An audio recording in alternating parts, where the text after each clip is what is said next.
तो आप सभी की परीक्षा को ध्यान में रखते हुए करंट अफेयर्स के मोस्ट इम्पॉर्टेंट टॉपिक लेकर के हम जुड़ चुके हैं आप सभी के साथ। और ये सेशन में आप सभी हाल फिलहाल में हुए करंट अफेयर्स के सबसे महत्वपूर्ण पक्षों को जानेंगे, समझेंगे और देखेंगे। ठीक है, तो आप सभी के सामने ये देख पा रहे होंगे, ये वाइट गोल्ड है, लिथियम है ये। और अभी आपको पता होगा कि भारत में लिथियम के भंडार मिले हैं। और लिथियम के भंडार ये कहाँ मिले हैं भारत में? ये मिले हैं जम्मू कश्मीर के सियासी जिले में। जम्मू कश्मीर के सियासी जिला है। सियासी जिला में एक क्षेत्र है आपका, सियासी जगह जिला में एक क्षेत्र है सलाल हैमाना क्षेत्र। लिख लीजिएगा आप सभी लोग, सलाल हैमाना क्षेत्र। यहाँ पे लिथियम के भंडार मिले हैं। अब ये भंडार अनुमानित भंडार हैं। अभी इसको लेकर के जो कोई भी मिनरल मिलता है वो कई चरणों में उसका परीक्षण किया जाता है। तो अभी जीवन परीक्षण किया गया इसका। तो हमारे यहाँ पे जियोलॉजिकल सर्वे ऑफ इंडिया है। जियोलॉजिकल सर्वे ऑफ इंडिया ने ही ये बताया है कि जम्मू कश्मीर में 5.9 मिलियन टन, ठीक है, कितना? 5.9 मिलियन टन लिथियम मिला है। इसको वाइट गोल्ड के नाम से भी जाना जाता है क्योंकि ये इलेक्ट्रिक जो आपकी बैटरीज होती हैं उनके लिए बहुत इंपॉर्टेंट है। Million tonne. अभी तक क्या था, इसके लिए हम पूरी तरीके से आश्रित थे, विश्व के कई सारे देशों पे आश्रित थे। तो लिथियम जो है आपका इलेक्ट्रिक बैटरीज के लिए बहुत इंपॉर्टेंट है। तो अभी आप इसको समझिए, केंद्र शासित प्रदेश जम्मू कश्मीर में सलाल हैमाना क्षेत्र है, वहां पर 5.9 मिलियन टन क्या मिला है आपका? लिथियम मिला है। ठीक है, और ये अनुमानित भंडार है आपका। अब इसको लेकर देखिए, एक संस्था है आपकी इंटरनेशनल लेवल पे जिसका नाम है यूएनएफसी 1997। ये आपका जो है यूनाइटेड नेशन का एक फ्रेमवर्क है, अंतरराष्ट्रीय फ्रेमवर्क है, 1997 में हुआ था। ये आपका इसलिए बनाया गया है कि जो अनुमानित संसाधन है, जो भी आपके खनिज प्राप्त होते हैं, उनको लेकर एक मानक तैयार किया इसने, जिसके तहत ये पता किया जा सके कि वहां पे कितने खनिज हैं। ठीक है, तो ये भी आपका नाम चर्चा में आएगा, यूपीएससी जैसे एग्जाम में पूछ सकता है यूएनएफसी 997 क्या है। तो ये एक अंतरराष्ट्रीय कन्वेंशन है जो कि विश्व के कई सारे देश इसमें जुड़े हुए हैं। तो जब कोई भी जमींदोज आपके खनिज मिलते हैं, चाहे वो ठोस ईंधन हो, खनिज वस्तुओं के भंडार हो, संसाधन हो, तो उसके रिपोर्टिंग की एक प्रणाली है यूएनएफसी 993। और इसके तहत जो है मानक दिए गए हैं अंतर्राष्ट्रीय स्तर पर, और इसको डेवलप किया है संयुक्त राष्ट्र आर्थिक आयोग के द्वारा। ये मानक किसने डेवलप किए हैं? संयुक्त राष्ट्र आर्थिक आयोग ने। संयुक्त राष्ट्र आर्थिक आयोग ने, आर्थिक आयोग। तो लिथियम के भंडार मिले हैं और संयुक्त राष्ट्र आर्थिक आयोग ने मानक जो है आपके क्या किए हैं? पता किए हैं कि भाई कितने जो है, तो अंतरराष्ट्रीय स्तर पर मान्यता प्राप्त प्रणाली है, संयुक्त राष्ट्र आर्थिक आयोग द्वारा डेवलप किया गया है। यहां पर देखिए खनिजों की एक रिपोर्टिंग होती है और खनिजों की रिपोर्टिंग को 4 स्तरों में बांटा गया है। 4 स्तर कौन कौन से होते हैं? पहला होता है G4, फिर होता है G3, फिर आपका G2 और G1। G2 और G1, ठीक है। G4 में बस एक परीक्षण किया जाता है कि अच्छा यहाँ पे कोई खनिज है।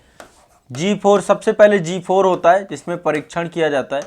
परीक्षण के बाद जो G3 है, G3 में एक तरीके से प्राथमिक अन्वेषण होता है, प्राथमिक खोज होती है, प्राथमिक अन्वेषण होता है। तो अभी जो हमें पता चला है इसी उसमें पता चला है। अब इसके डेटा पूरी तरीके से सही नहीं होते हैं, लेकिन फिर भी अभी हम इस स्टेज में इसको पता कर पाए हैं। इसके बाद सामान्य अन्वेषण होता है, फिर विस्तृत अन्वेषण होता है। अभी इसका सामान्य अन्वेषण चल रहा है, सामान्य अन्वेषण होता है, ठीक है। और इसके बाद विस्तृत अन्वेषण होता है, विस्तृत अन्वेषण होता है। तो ये चरण बताए गए हैं किसके द्वारा? यूएनएफसी के द्वारा, यूएनएफसी 997 के द्वारा ये चरण बताए गए हैं। तो जम्मू कश्मीर में ये आपके जो है प्राप्त हुए हैं भंडार। अब देखिए आपको पता है कि लिथियम जो है आपका रिचार्जेबल बैटरी जो होती हैं, जिनमें बैटरी को हम रिचार्ज कर सकते हैं, उनमें प्रयोग होता है सबसे ज़्यादा। और इसी कारण से इसको व्हाइट गोल्ड भी कहते हैं। क्या बोलते हैं? व्हाइट गोल्ड के नाम से जाना जाता है।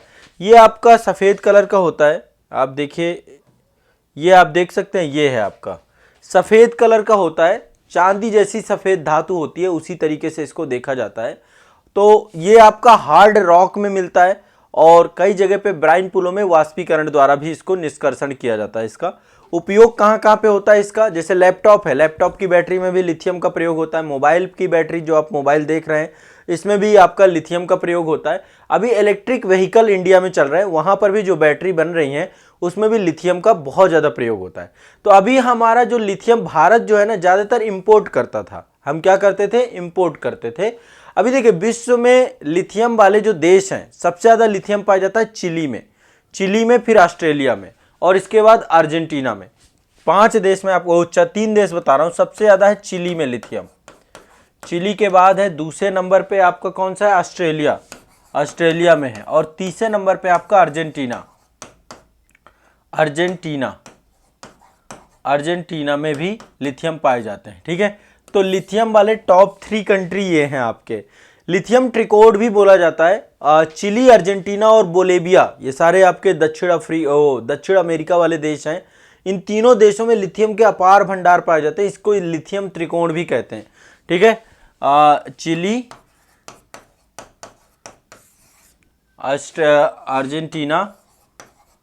अर्जेंटीना और बोलेविया,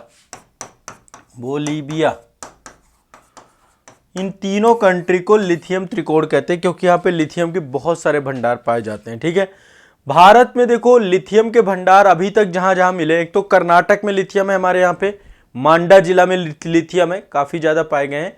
राजस्थान, बिहार और आंध्र प्रदेश, यहाँ पे मीका बेल्ट है, यहाँ पर भी पाए गए हैं। और आपका उड़ीसा, छत्तीसगढ़ में पेगेमाइट बेल्ट है, वहाँ पर भी प्राप्त हुए। गुजरात में रन ऑफ कक्ष में प्राप्त हुए हैं।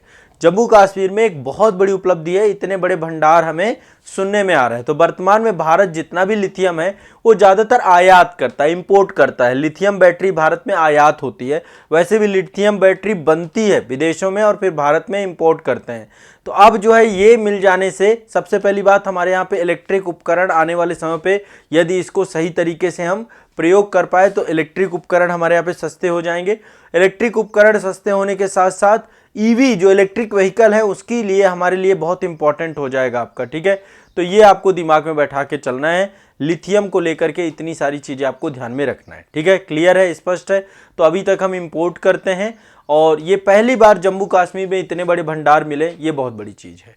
क्लियर है, स्पष्ट है?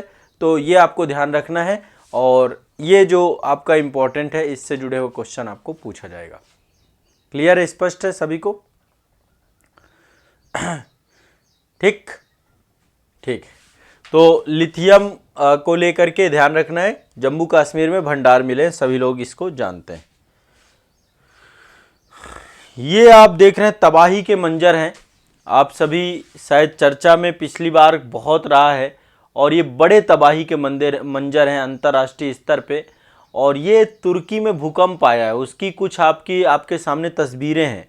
तुर्की के भूकंप की तस्वीरें हैं, और ये भूकंप आया था 6 फरवरी को। तुर्की और सीरिया क्षेत्र में भूकंप आया था 6 फरवरी 2023 को। भारत सरकार के द्वारा यहाँ पे मदद पहुँचाई गई थी, आपदा राहत पहुँचाई गई थी। आप और देख सकते हैं, ये देखिए, ये आपकी हाई राइजिंग बिल्डिंग है, पूरी तरीके से कोलैप्स हो गई थी। तो यहाँ पर 7.8 तीव्रता का भूकंप आया था तुर्की में, और आपको पता है ये पूरी तरीके से टेक्टोनिक गतिविधियों वाला क्षेत्र है। ईपी सेंटर जो आपका था तुर्की में एक जगह था गाजियाटेप,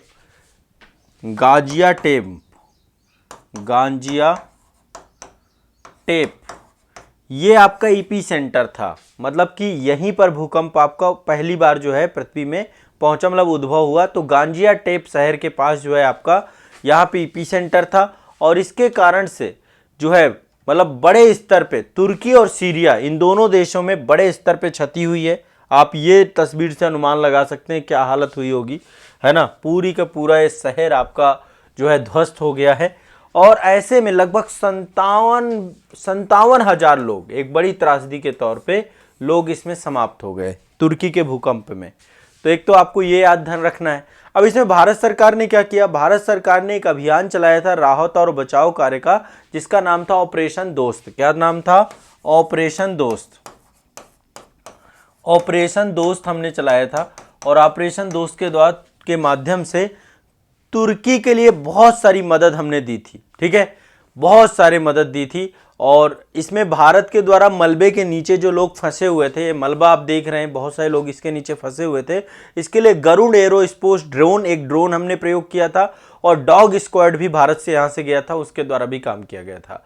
भारत ने राहत सामग्री भी यहाँ पर बड़े स्तर पर भेजी थी। और साथ ही हमारा जो आपदा राहत बल है, NDRF है, उसको भी यहाँ से भेजा था C-17 ग्लोब मास्टर विमान में।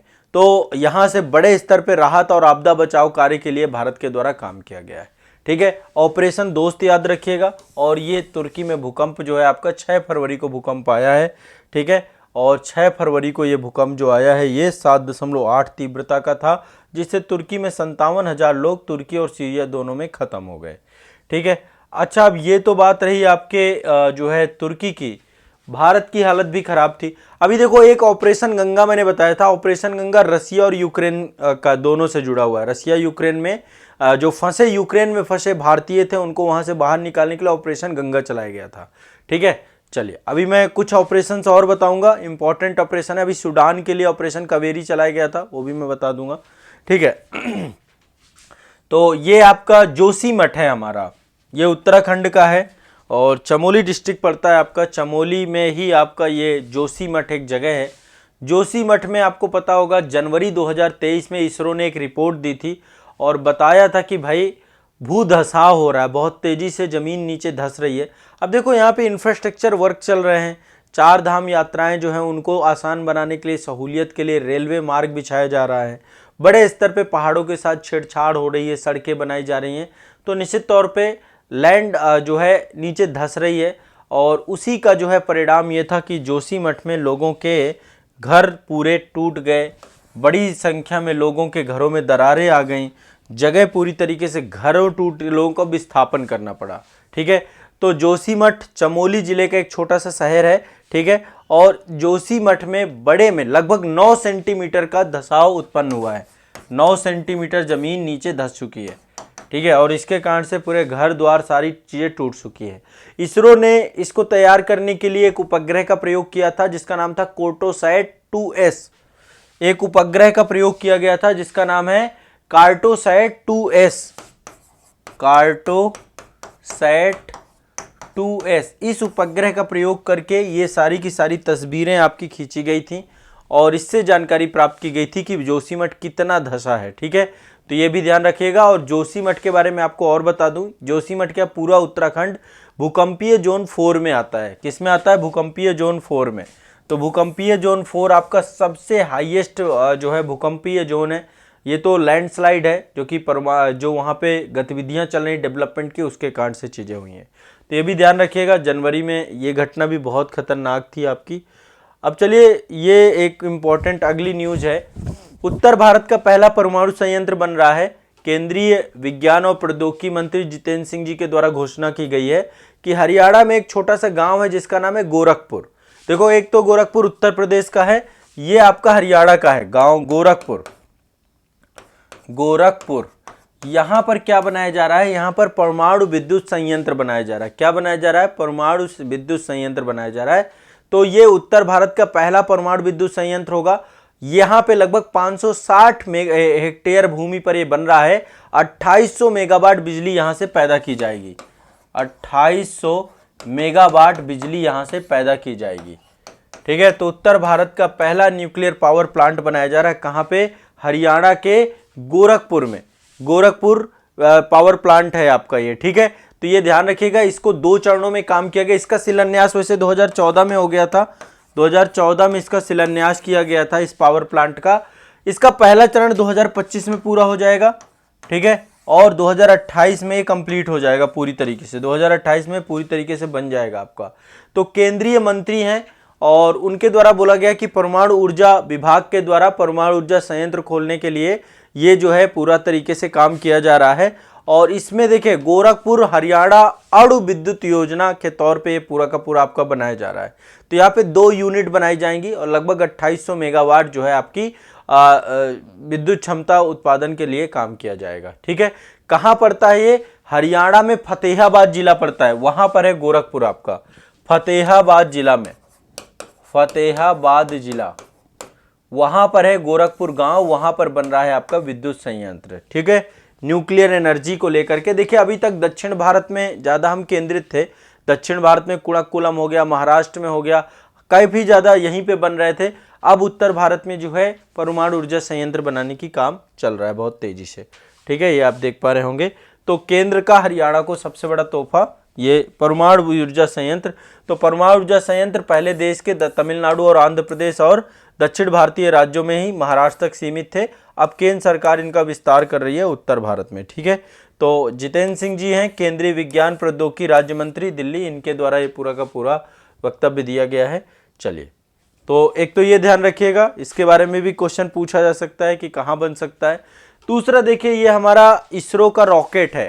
ठीक है, सबसे बड़ा रॉकेट है, मार्क 3 है, GSLV मार्क 3। ठीक है, ये लॉन्च व्हीकल है, लॉन्च व्हीकल मार्क 3 है आपका, GSLV मार्क 3। इसके तहत अभी 36 उपग्रहों की उड़ान भरी गई है, 36 उपग्रह। तो अभी आपको पता है कि इसका एक इसरो का ही एक कमर्शियल जो है आपका संस्थान है जिसका नाम है एंट्रिक्स।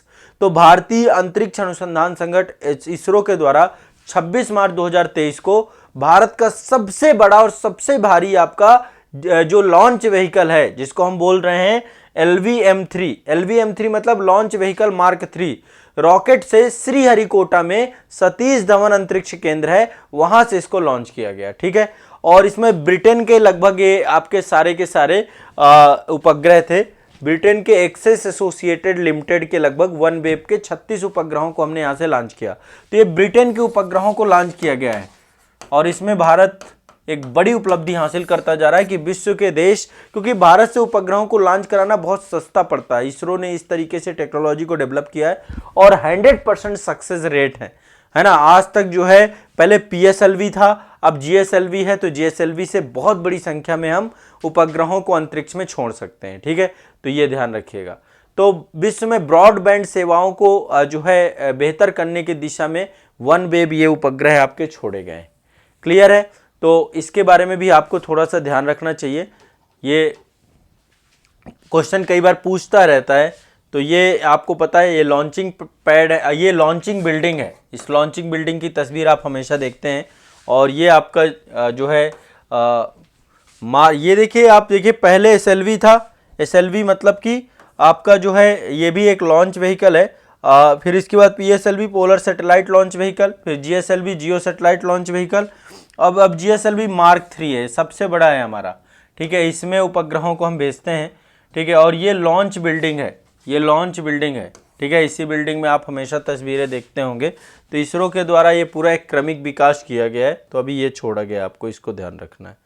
ठीक है, नेक्स्ट आपको पता होगा कि अभी सूडान में भारतीय नागरिक बहुत फंसे हुए थे और सूडान में हमारे भारतीय नागरिकों के फंसे होने के कारण से उनको बचाने के लिए ऑपरेशन कावेरी चलाया गया था। क्या चलाया गया था?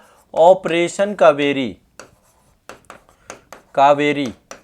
ये क्वेश्चन भी पूछा जा सकता है। अभी वहाँ पे देखिए थोड़ा सा गृह युद्ध जैसी स्थिति है। ठीक है, तो भारतीयों को वापस स्वदेश लाने के लिए ऑपरेशन कावेरी का नाम दिया गया है। दक्षिण भारत में ये कावेरी प्रमुख नदी है और कर्नाटक और तमिलनाडु राज्यों से होते हुए बहती है ये। ठीक है, तो स्थानीय लोगों की धार्मिक आस्था यहाँ से जुड़ी हुई है, इसी कारण से इस नदी का नाम ऑपरेशन कावेरी इसको जो है कहा गया है। तो यहाँ पर ध्यान रखिएगा, यहाँ पर एक इसको कावेरी क्यों नाम दिया गया है, तो इसका जवाब भारत सरकार के एक वरिष्ठ अधिकारी कह रहे थे कि नदियाँ बिना किसी बाधा के अपनी मंजिल तक पहुँचती हैं और इसीलिए जो है ये ऑपरेशन नदियों के नाम पे रखा जाता है कि उनके बच्चों को घरों तक पहुंचाने की बात की, मतलब जो बच्चे हैं वो जो फंसे हुए नागरिक हैं उनको घर तक पहुंचाने की बात की जाती है। तो देखिए अभी सूडान में क्या है, सूडान में आर्मी और पैरामिलिट्री ये दोनों के बीच में लंबा संघर्ष चल रहा है और इस संघर्ष के कारण से आर्मी चीफ जनरल अब्दुल सत्ताह अल बुरहान और पैरामिलिट्री के जो आपके हैं चीफ हमदान दगालो, इनके बीच में संघर्ष चल रहा है, मतलब आपस में ही सेनाएं लड़ रही हैं वहां पे, ठीक है। और ये संघर्ष आज से नहीं चल रहा है, 2021 से चल रहा है और स्थिति लगातार खराब होती जा रही है। तो देश की दो ताकतवर फोर्स आपस में ही लड़ रही है, बताइए, ठीक है, और एक दूसरे के वर्चस्व के लिए लड़ रहे हैं, एक दूसरे की गद्दी के लिए लड़ रहे हैं। इसी कारण से जो है वहां से भारतीयों को निकालना, तो इसको सूडान संकट के नाम से भी जानते हैं। तो सूडान संकट के कारण से ऑपरेशन कावेरी के तहत भारतीयों को निकाला जा रहा है, ठीक है, ये आपको ध्यान रखना है। ऑपरेशन कावेरी के कारण से भारतीयों को निकाला जा रहा है। अब यहाँ पे कुछ रैपिड करंट अफेयर्स है, मैं उसको आपको बताना चाह रहा हूं ताकि आप फास्ट याद कर लें। देखिए, एक आपका अभी विश्व मलेरिया दिवस 2023 आपका भी हुआ था। तो विश्व मलेरिया दिवस की इस बार थीम रखी गई थी time to delivery zero malaria.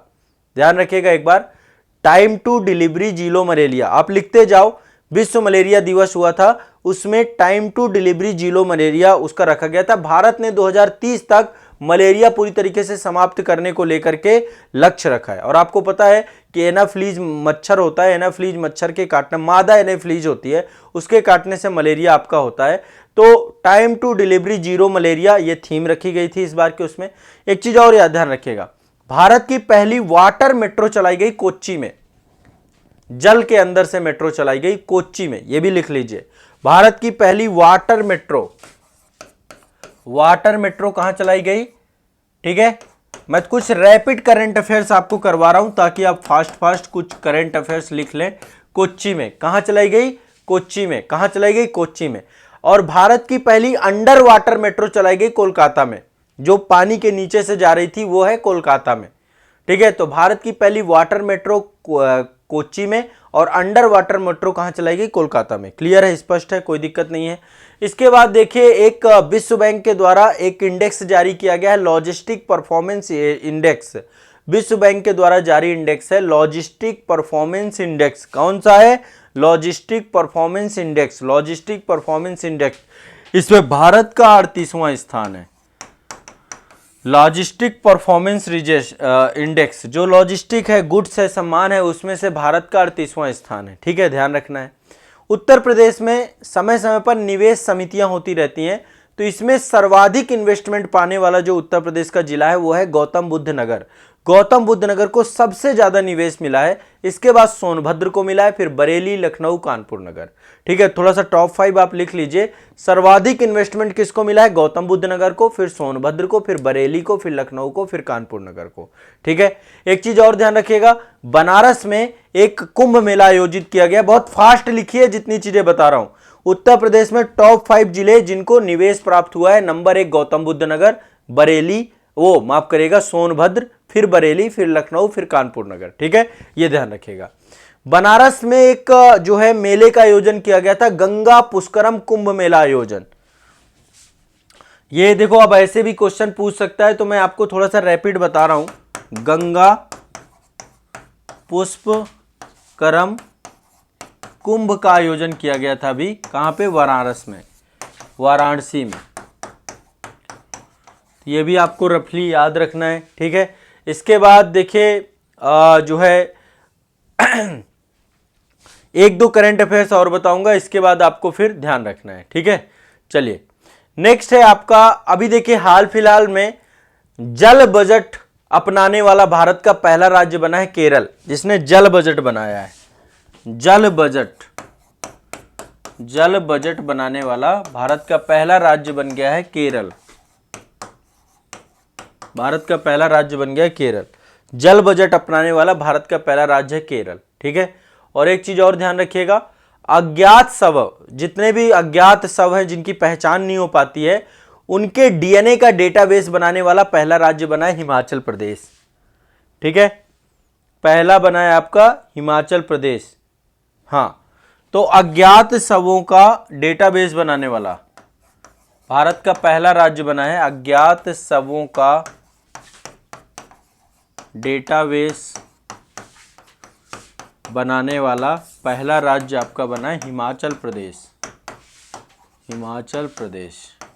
ठीक है, चलो आज के लिए कुछ इतना ही करंट अफेयर्स रखेंगे। अभी धीरे धीरे मैं रैपिड करंट अफेयर्स आपको करवाना चालू करूंगा, जिसमें रैपिड कुछ 2, 4, 6 करंट अफेयर्स ऐसे ही बता दूंगा, ठीक है।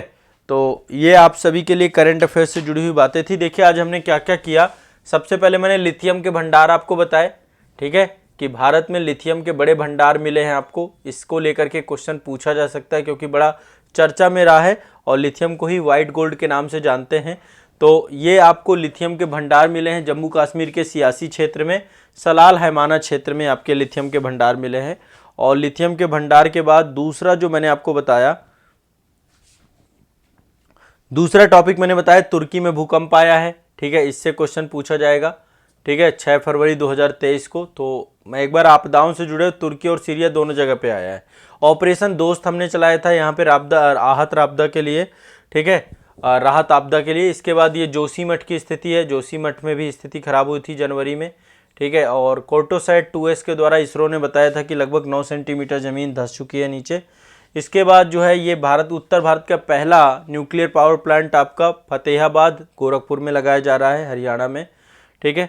और इसके बाद जो है आपका ये इसरो का लॉन्च व्हीकल मार्क 3 है, GSLV मार्क 3, उसके द्वारा जो है 36 उपग्रहों को ब्रिटेन के अंतरिक्ष की कक्षा में भेजा गया है। तो ये आपके इसरो का बारे में थोड़ा बहुत पता होना चाहिए। ऑपरेशन कावेरी चलाया गया था आपका सूडान में, जो भारतीय फंसे हुए थे उनको लेकर के, ठीक है। और कुछ रैपिड आपको मैंने बताया। तो आज के लिए इतना ही रखते हैं, बाकी फिर करेंगे नेक्स्ट सेशन में, ठीक है। चलिए।